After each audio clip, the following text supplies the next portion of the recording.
Blink and you will miss our commander today for deck tech, because we are building all around Obeka, Splitter of Seconds.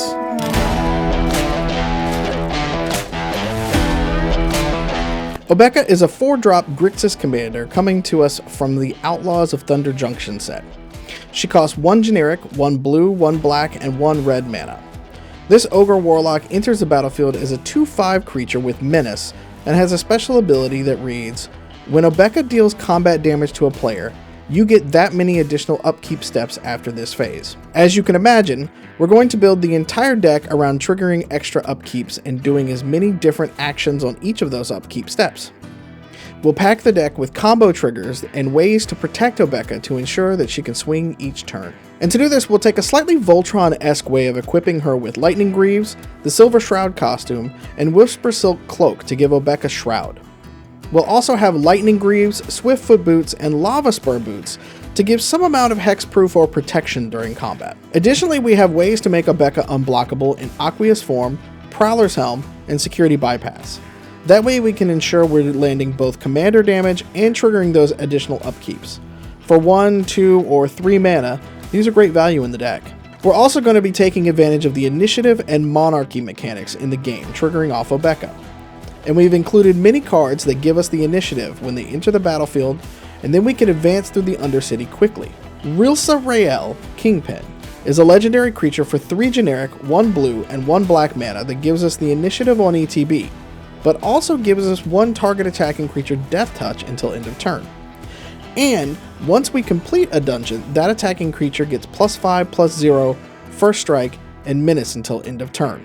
In addition to the Kingpin, we have Feywild Caretaker for 5 mana, Vicious Battle Rager, Stirring Bard, and Tomb of Horrors Adventurer that gives us the initiative and some bonuses to help us keep the engine running. On the Monarchy side of the engine, we have several of the courts. Court of Ire for some card advantage, Court of Cunning for some milling, and Court of Embereth to both make us 3/1 Knight tokens, but also to deal direct damage to your opponents based on the number of Knights we've created. Remember, this is a cumulative effect, so if you have 3 upkeeps, you make 1 Knight the first time and deal 1 damage to everyone.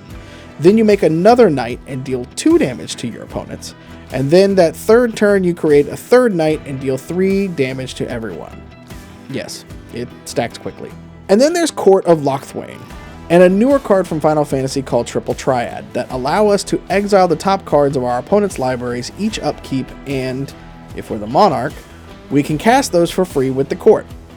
Triple Triad works a little differently in that we only cast our opponent's cards if they are lesser mana value than our exiled cards, but it's still a great way to get card advantage over your opponents using this engine.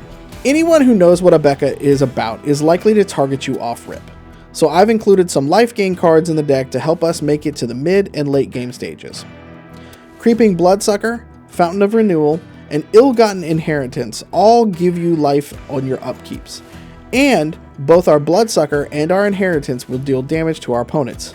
There are 9 pieces of removal in the deck, no board wipes, but one way we can use the upkeep engine to slow our opponents down is through Portal of Phyrexia.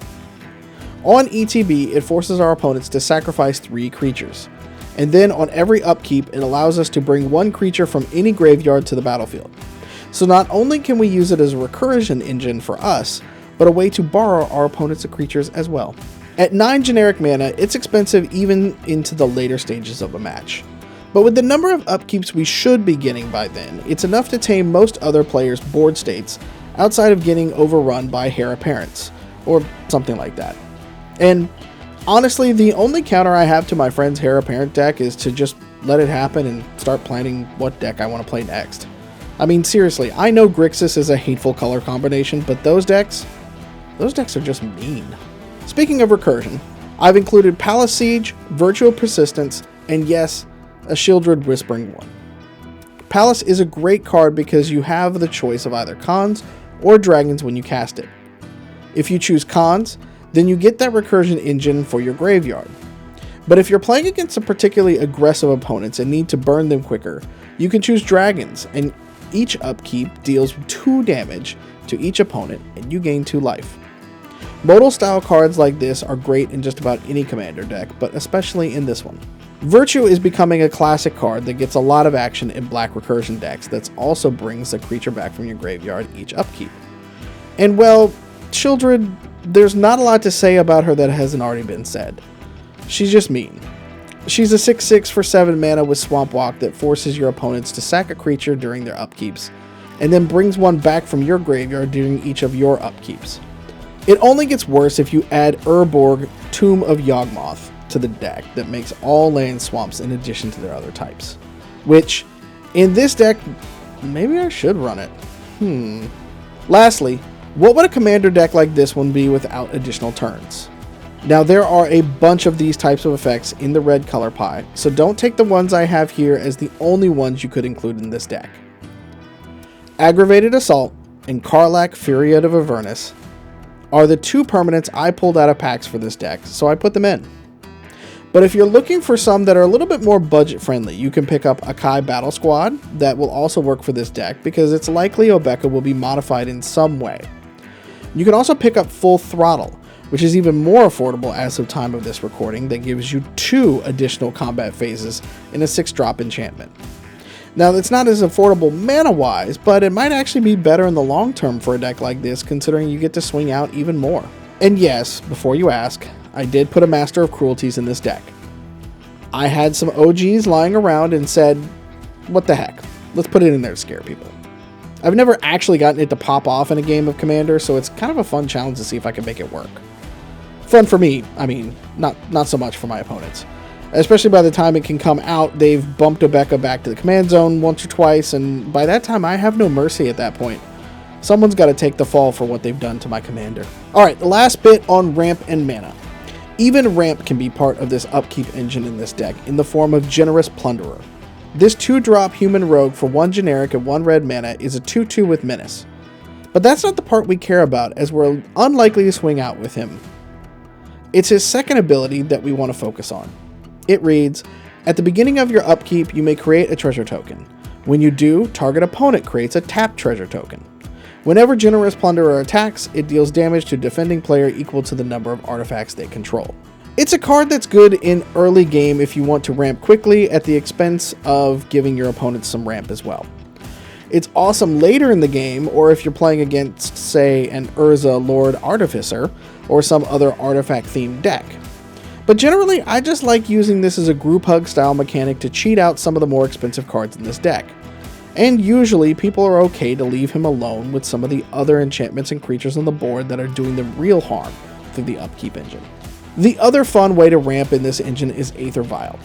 Each upkeep, you put a charge counter on the vial, and then you can tap it to put a creature card with a mana value equal to the number of charge counters on it. It's a bit situational because it can get out of control quickly, but early on in the game before Obeka pops off, it can help you cheat out a few creatures you might need quickly. And, as I mentioned, the mana curve is a bit higher than I usually like to run in a deck, so I've included 39 lands in the deck to try to ensure we're always hitting our land drops each turn. And that's everything for Obeka, Splitter of Seconds.